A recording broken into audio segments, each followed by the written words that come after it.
Nos destaques do Panorama CBN, advogado de Mauro Cid diz que Bolsonaro pediu para o coronel resolver o problema do Rolex e que o ex-ajudante de ordens entregou dinheiro a Bolsonaro ou Michele. Advogado do ex-presidente nega. Jair Bolsonaro afirma que Mauro Cid tinha autonomia.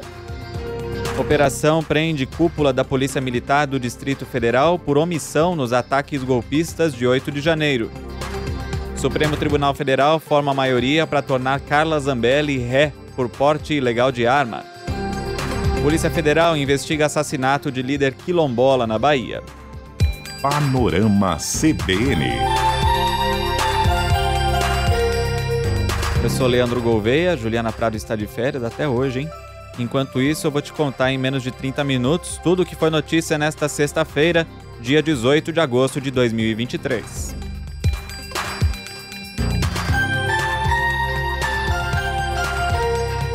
Começando pela Feira do Rolo. Bota rolo nisso, viu? Depois de dizer à revista Veja que o coronel Mauro Cid faria uma confissão sobre a venda de joias ao exterior, o advogado dele, César Bittencourt, deu uma longa e confusa entrevista à Globo News. O advogado disse que se referia apenas ao relógio Rolex e não às demais joias pertencentes à União, que, segundo a Polícia Federal, também foram vendidas no exterior. César Bittencourt disse que Mauro Cid cumpria ordens do chefe e que o ex-presidente Jair Bolsonaro pediu para que ele resolvesse o problema do Rolex. Não disse tudo é o mando do Bolsonaro, eu disse que ele é um assessor que cumpre ordens. Resolve o problema desse relógio. O presidente, né? Resolve o problema desse relógio. E ele, que o bom militar, com um bom assessor, pegou e saiu atrás para resolver. As providências que fazer, ele tentou por conta própria. Foi realizar o atendimento da determinação. O advogado de Mauro Cid disse que o dinheiro da venda do relógio de luxo foi entregue em espécie a Bolsonaro ou à ex-primeira-dama Michele. Ele voltou e entregou o dinheiro a quem de direito, que era o chefe. O senhor está confirmando que o dinheiro do Rolex foi para Bolsonaro, certo? Para Bolsonaro ou para a primeira-dama, não sei se foi entregue para quem de direito, para eles, né? Se eu executo a venda para alguém, para o meu chefe, uma coisa que lhe pertence, eu tenho que prestar conta. Eu chego e digo, olha, o resultado está aqui. Foi isso que aconteceu.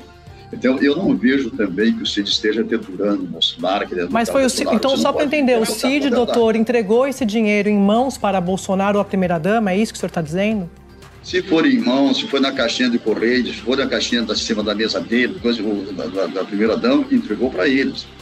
Em espécie, né? Em espécie. O advogado afirmou que Mauro Cid é consciente de que tem erro na atuação dele, mas não trabalha com a ideia de uma delação premiada. Ele também disse que depois da divulgação da entrevista à revista Veja, na noite de quinta, o advogado de Bolsonaro, Paulo Amador da Cunha Bueno, ligou para ele, mas que isso não o intimidou. César Bittencourt disse temer pela segurança do coronel Mauro Cid e que vai tratar do tema com o ministro Alexandre de Moraes, do STF, em uma reunião que pretende marcar com ele na semana que vem. O advogado disse que ninguém foi ameaçado até agora, mas que a defesa não pode esperar as coisas acontecerem. O advogado de Bolsonaro, Paulo Amador da Cunha Bueno, também deu entrevista à Globo News e negou o recebimento de dinheiro pelo ex-presidente. O presidente Bolsonaro nunca recebeu nenhum valor em espécie do tenente-coronel Mauro Cid referente à venda de nada, tá? Embora essa questão eu considere periférica pelas razões de direito que eu vou expor para vocês a respeito da dinâmica legal dessa questão que envolve os presentes dados a chefes de estados, realmente essa questão se torna periférica, mas para que não fique não respondida. O presidente Bolsonaro não recebeu nenhuma espécie do tenente-coronel Mauro Cid. O advogado de Bolsonaro confirmou a ligação ao advogado de Mauro Cid. Disse que teve uma conversa de 2 minutos para tratar de questões processuais, negando qualquer tipo de pressão ou combinação. Questionado sobre se Bolsonaro deu ordens para Mauro Cid vender as joias, o advogado desconversou e não respondeu. E o ex-presidente Jair Bolsonaro disse nesta sexta que Mauro Cid tinha autonomia. Ele deu a declaração ao ser perguntado pelo jornal O Estado de São Paulo sobre as responsabilidades apontadas na investigação sobre a venda de joias recebidas pela presidência. O senhor mandou o Mauro Cid vender as joias? Olha, ele como está na bateria da folha, tem autonomia. Não mandar ninguém vender nada. Bolsonaro disse isso a caminho de Goiânia em uma parada na cidade de Abadiânia. Falou também que não há ilegalidade sobre o destino das joias, alegando que elas eram de uso personalíssimo, citando uma portaria assinada no governo Temer, mas que foi revogada pelo próprio governo Bolsonaro.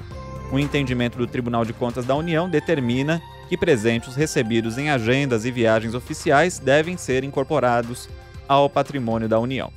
Durante a visita à Goiânia, onde recebe o título de cidadão goiano na Assembleia Legislativa, Bolsonaro entrou em uma joalheria onde ganhou um pingente da dona da loja. Bolsonaro brincou que da última vez em que ganhou um presente desse, deu o maior problema. Depois da decisão do ministro Alexandre de Moraes de determinar a quebra do sigilo bancário e fiscal de Bolsonaro e da mulher dele, Michele, Bolsonaro disse com ironia que os sigilos já estavam quebrados. Nessa sexta, a ex-primeira-dama participou de uma reunião com lideranças femininas do PL em um hotel de São Paulo. Depois de todo esse escândalo, a agenda ficou fechada à imprensa. Michele Bolsonaro deixou o hotel sem falar com jornalistas. Por uma rede social, ela declarou: "Pra que quebrar meu sigilo bancário e fiscal? Bastava me pedir. Quem não deve, não teme." Disse ainda que está sendo vítima de perseguição política com o objetivo de fazê-la desistir, mas que não conseguirão e que está em paz.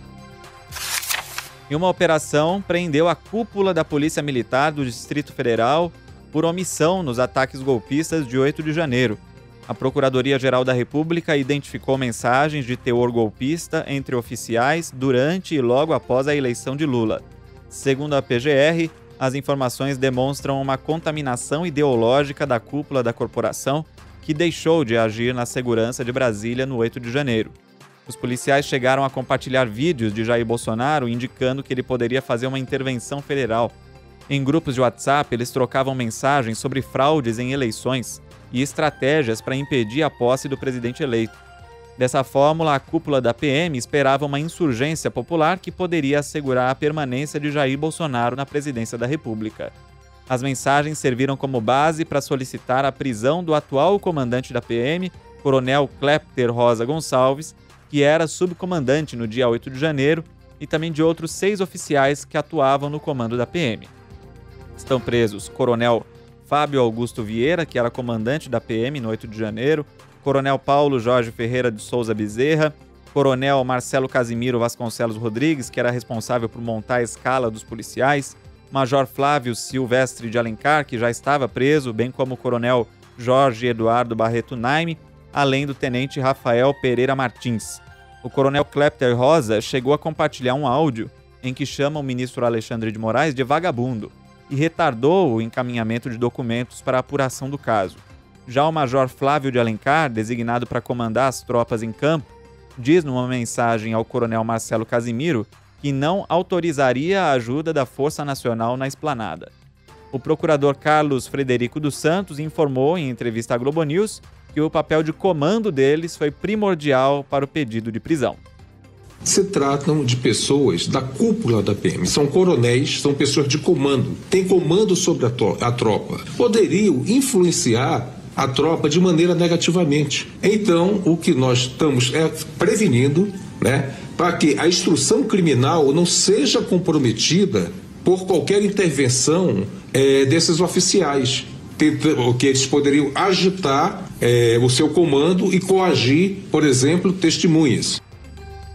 Além de tudo, a PGR viu indícios de corrupção e desvio de dinheiro por parte do ex-chefe do Departamento Operacional da Polícia Militar, Jorge Naime. Desvio de recursos da Associação dos Oficiais da Polícia Militar do Distrito Federal. A Procuradoria pediu que o material seja enviado para o Ministério Público do Distrito Federal, já que não tem ligação com os ataques golpistas. Em nota, a defesa do coronel Jorge Naime afirmou que ele provará a inexistência de qualquer conduta omissiva ou ato de conivência com os golpistas. Sobre o desvio de dinheiro, a defesa não se manifestou. A defesa de Fábio Vieira disse que discorda do posicionamento da Procuradoria-Geral da República e aguarda a análise da prisão pelo colegiado do Supremo. Os demais não tinham se manifestado até a gravação desse podcast. O governador do Distrito Federal, Ibanez Rocha, já anunciou o novo chefe da Polícia Militar, o coronel Adão Macedo, que é o atual subcomandante-geral da PM. Ibanez disse que foi pego de surpresa pela operação que prendeu os oficiais. Embora tenha elogiado o trabalho do comandante Clepter Rosa Gonçalves, o governador lembrou que ele foi indicado pelo então interventor de segurança no Distrito Federal, Ricardo Capelli, no período em que ele esteve afastado. Lembrando que o coronel Kleber não foi indicado por nós, foi indicado pelo interventor na época, mas gozava de toda a nossa confiança. E a gente espera que as coisas se esclareçam, eles têm o direito à ampla defesa ou contraditória, e a gente aguarda que isso tudo ocorra dentro do curso do processo, para que eles possam comprovar, se for o caso, a sua inocência e que possam voltar às suas atividades profissionais. Ibanez Rocha disse não acreditar que a prisão da alta cúpula manche o nome da Polícia Militar. O governador disse que ainda vai decidir sobre possíveis exonerações dos policiais que estão afastados das funções e tiveram contas bloqueadas. Diante das prisões, a CPMI, que investiga os atos golpistas, quer agora convocar o governador. O deputado Rogério Correia, do PT, membro da comissão, afirmou em entrevista ao CBN Brasília que Ibanez precisa esclarecer uma série de fatores, como a nomeação do ex-ministro da Justiça, Anderson Torres, para o cargo de secretário de Segurança. A primeira nomeação do Anderson Torres como secretário de Segurança. Depois segundo o Anderson Torres disse na CPMI, o próprio Ibanez permitiu que, nomeado, ele viajasse para os Estados Unidos, sendo que já se sabia que havia convocação de atos perigosos. Então o Ibanez sabia disso. Ou ele foi completamente displicente, incompetente, ou estava sabendo também de tudo. Na Assembleia Legislativa do Distrito Federal, o relator e o presidente da CPI dos atos antidemocráticos afirmaram que vão pedir a prorrogação dos trabalhos em função dos recentes desdobramentos das investigações. E nessa sexta, o hacker Walter Delgatti Neto prestou mais um depoimento à Polícia Federal, dessa vez por cerca de 2 horas. De acordo com o advogado Ariovaldo Moreira, o hacker reafirmou todas as informações passadas à CPMI dos ataques golpistas que incriminam o ex-presidente Jair Bolsonaro. Delgatti levou novas informações, apresentando detalhes, inclusive, da sala onde ele se reuniu com os militares no Ministério da Defesa para tratar do relatório que questionava as urnas eletrônicas. Segundo o advogado, o hacker deu o caminho das provas. Caminhos, né? O delegado usou, inclusive, essa palavra. Ele apresentou caminhos, apresentou os caminhos das provas, horários, detalhes sobre a sala que ele esteve dentro. Era o gabinete do ministro? Não, ele entrou pelos fundos do Ministério da Defesa e, segundo ele, na sequência, fizeram uso de um elevador e chegou à sala onde conversou com os militares. O hacker também apresentou um novo áudio de uma assessora da deputada Carla Zambelli, uma promessa de pagamento pela contratação dele por R$40 mil. Delgatti permanece preso em Brasília, deve retornar a Araraquara, em São Paulo, na segunda-feira. A ministra do Planejamento, Simone Tebet, aproveitou uma cerimônia em Brasília para dar um recado a Bolsonaro. Traidor da Constituição é traidor da pátria. A eles, o rigor da lei. E não se enganem, que busquem o mais rápido possível apreender o passaporte, porque quem fugiu para não passar a faixa para um presidente que foi legitimamente eleito pelo povo. Joias, golpe, tudo isso é assunto para a Rádio Sucupira.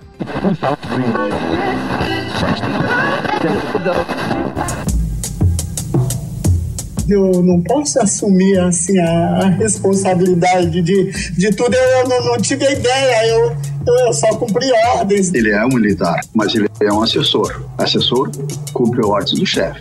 Então, alguém mandou, alguém determinou. Olha aqui, seu numa hora dessas, que o homem deve estar preparado para o seu momento histórico. Que é numa hora dessa que a gente conhece os grandes homens e os pigmeus. Eu tenho 2 auxiliares meus diretos presos há 90 dias. Tem 2 que não eram diretos meus, mas estão presos ainda, são da ativa, o Cid, mas o Sargento Reis. O objetivo é sempre aquela história, uma delação premiada. Vai delatar o quê? Isso é uma decepção para mim. Não imaginava que o senhor fizesse esse juízo de mim. Não, o senhor não conte comigo para isso. Lá, você burro, malagradecido e desaforista. Pra frente, Sucupira. Isso é presente para o Turico. A rádio já deu. É, chefe. Sucupira inteira já sabe. Não quero saber quem mandou nem quem mandou, se foi presente ou não foi presente. Frederico Guacef comprou o relógio. Chegou ao meu conhecimento que esse relógio estava lá. Eu tomei a decisão de comprar, entendeu? Foi solicitado, comprei e fiz chegar ao Brasil. Só vou dizer, quem solicitou não foi Jair Bolsonaro e não foi o Coronel Cid. Já tá aqui.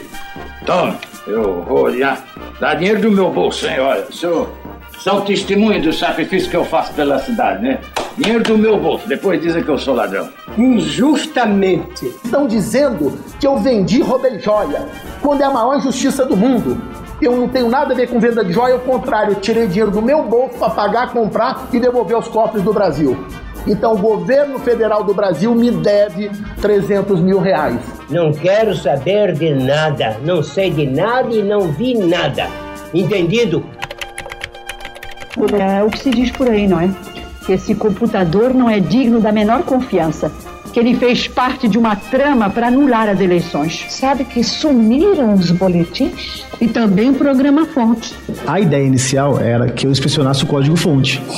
E nesse código-fonte eu inserisse essas linhas que eles chamam de código malicioso, porque ele tem como finalidade enganar, como finalidade colocar dúvidas na eleição. E Casimiro de Abreu também dizia: embora seja grande o crime, perdoar é sempre sublime. Ele disse no telefonema que esse grampo foi realizado por agentes de outro país, ele me disse. E disse que em troca eu teria o prometido indulto, e ele ainda disse assim, ó, se caso alguém te prender, eu mando prender o juiz.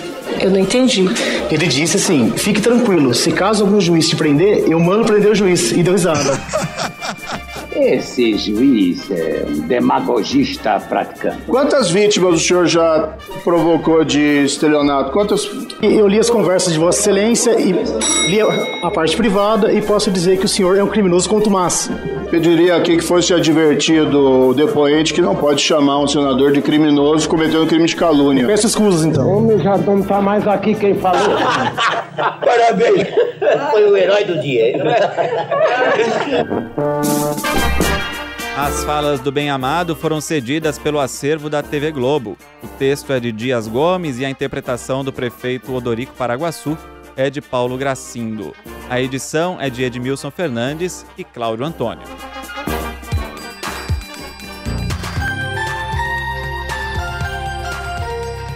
E o plenário virtual do Supremo Tribunal Federal formou maioria para tornar ré a deputada federal Carla Zambelli, do PL, por porte ilegal de arma. Ela está sendo julgada pelo episódio em que perseguiu um homem no meio da rua, em São Paulo, na véspera do segundo turno da eleição do ano passado. Seguiram o relator, Gilmar Mendes, os ministros Alexandre de Moraes, Carmen Lúcia, Cristiano Zanin, Edson Fachin e Luiz Roberto Barroso. Apenas o ministro André Mendonça divergiu. O julgamento começou na sexta passada e a análise prossegue até segunda-feira. E o presidente do Senado, Rodrigo Pacheco, vai reunir todos os governadores para discutir a reforma tributária. Pacheco disse estar confiante de que a casa vai aprovar o texto e enviar a pauta para a Câmara em outubro, com algumas alterações. Também serão feitos debates com prefeitos e audiências públicas, porque há muitas divergências sobre como a reforma deverá ser feita. No dia 29, nós reuniremos todos os 27 governadores de Estado e do Distrito Federal no plenário do Senado Federal, permitindo para que todos os governadores possam se pronunciar da tribuna do Senado sobre a reforma tributária, trazendo elementos, pontos de reflexão, pontos de crítica, para que a gente faça o melhor trabalho possível. Rodrigo Pacheco também disse que a taxação de empresas e fundos offshores deve ser retirada da medida provisória do salário mínimo. Isso é uma derrota para o presidente Lula e para o ministro da Fazenda, Fernando Haddad, que defendem a taxação para gerar receita e compensar o aumento da faixa de isenção do imposto de renda.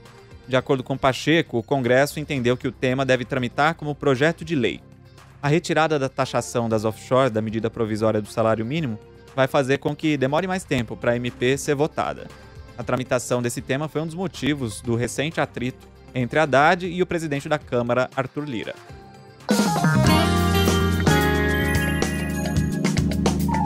Subiu! Depois de 13 pregões de queda, o índice Bovespa teve alta de 0,37% aos 115.409 pontos. O dólar comercial caiu levemente 0,1%, cotado a R$ 4,97. O euro ficou estável, valendo R$ 5,41.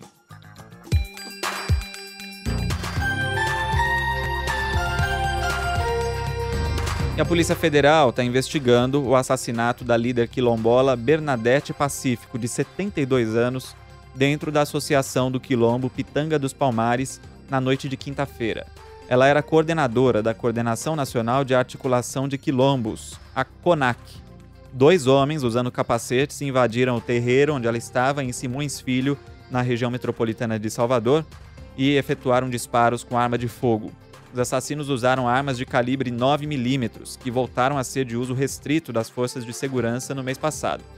Mãe Bernadette cobrava justiça pela morte de um de seus filhos, Flávio Gabriel dos Santos, que foi assassinado em 2017 na área do Quilombo. Wellington dos Santos, outro filho de Bernadette, disse que a família está sendo perseguida. Perdi meu irmão no dia 19 de setembro de 2017, com 16 tiros no rosto, e perdi minha mãe agora com 12 tiros de pistola no rosto. Ontem, levaram, só tinha ela e ele. Eu agora sou filho sem mãe e sem irmão. Então eu peço ao governador do estado da Bahia, Jerônimo Rodrigues, e ao ministro da Justiça, Flávio Dino, pelo qual já colocou até uma nota, ambos nas redes sociais, que elucide esse caso e dê uma resposta à sociedade. É o mínimo que você tem que fazer. O governador da Bahia, Jerônimo Rodrigues, do PT, informou que determinou o deslocamento das forças de segurança para o local e que elas sejam firmes na investigação. O ministro dos Direitos Humanos, Silvio Almeida, determinou o envio de uma equipe da pasta ao local do assassinato. O presidente Lula disse que o governo enviou representantes à Bahia e aguarda investigação rigorosa do caso pelo governo do estado.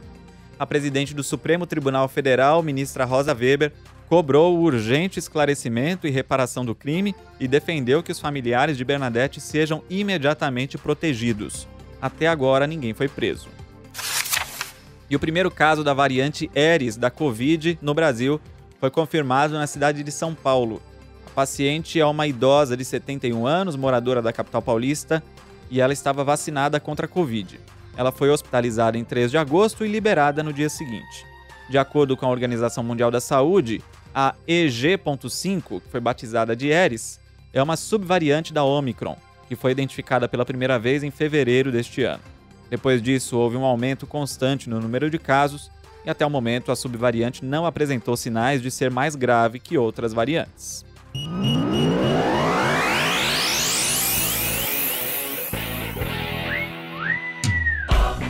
O técnico interino da seleção brasileira, Fernando Diniz, divulgou a primeira lista de convocados dele à frente da equipe. 4 jogadores atuam no futebol brasileiro: Bento, do Atlético, André e Nino, do Fluminense, e Rafael Veiga, do Palmeiras.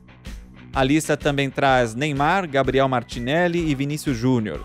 Os jogadores vão disputar os 2 primeiros duelos das eliminatórias sul-americanas para a Copa do Mundo de 2026. O primeiro duelo do Brasil nas eliminatórias vai acontecer no dia 8 de setembro contra a Bolívia. Já a segunda partida está marcada para 12 de setembro contra o Peru. O presidente dos Estados Unidos, Joe Biden, e os líderes do Japão e da Coreia do Sul concordaram em expandir a segurança e a cooperação econômica entre seus países nesta sexta-feira. Eles participaram de uma cúpula inédita que buscou superar gerações de atrito entre as duas potências asiáticas e forjar um acordo trilateral contra a Coreia do Norte e a crescente influência da China. Biden disse que os 3 líderes concordaram em realizar exercícios militares anuais e reuniões trilaterais todos os anos para aprofundar a aliança. Também elogiou o que chamou de coragem política do primeiro-ministro Fumio Kishida, do Japão, e do presidente Yoon Suk-yeol, da Coreia do Sul, por superar ressentimentos de longa data decorrentes da ocupação japonesa da Península Coreana antes da Segunda Guerra Mundial, para criar uma nova aliança. O Ministério Público da Colômbia acusou 22 pessoas ligadas à Odebrecht de pagarem propina para vencer um edital para a construção de uma rodovia no país. O valor do contrato é estimado em $1 bilhão. O órgão também afirmou que a empreiteira brasileira ainda deve ao governo colombiano mais de R$590 milhões. Segundo as autoridades locais, a construtora devolveu apenas 4% do valor, o que gerou danos para a administração pública.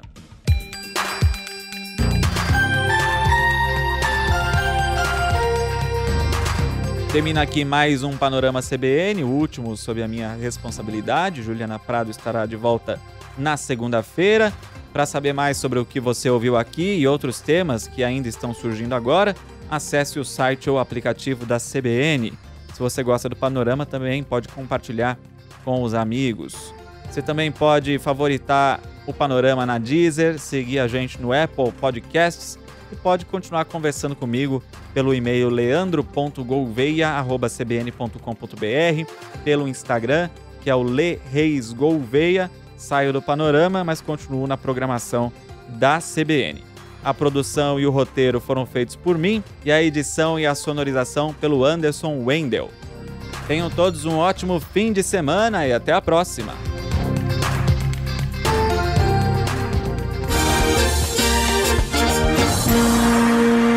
Panorama CBN.